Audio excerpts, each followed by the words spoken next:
Sa kuha ng CCTV, makikita ang pagbaba sa jeep ng isang babae kasama ang dalawang bata sa barangay Malabago sa mga Aldan, Pangasinan. Habang tumatawid ng kalsada, nabundol ang isa sa mga bata.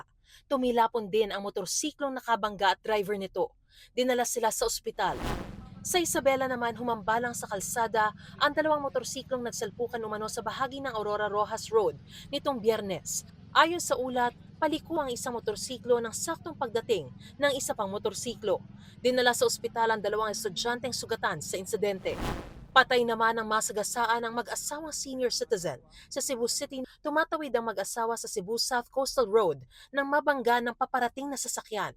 Dead on the spot ang lalaki habang naisugod pa umano sa ospital ang babae, pero kalaunay binawian din ang buhay. Pinagtulungang alalayan ang babaeng ito para mailabas at maibaba mula sa tumagilid na bus sa Lambunao, Iloilo. Hindi umano bababa sa 40 ang nasaktan. Lumalabas sa investigasyon na posibleng nawala ng preno ang sasakyan. Nasa kustodiya na ng Kalinog Police Station ang driver ng bus.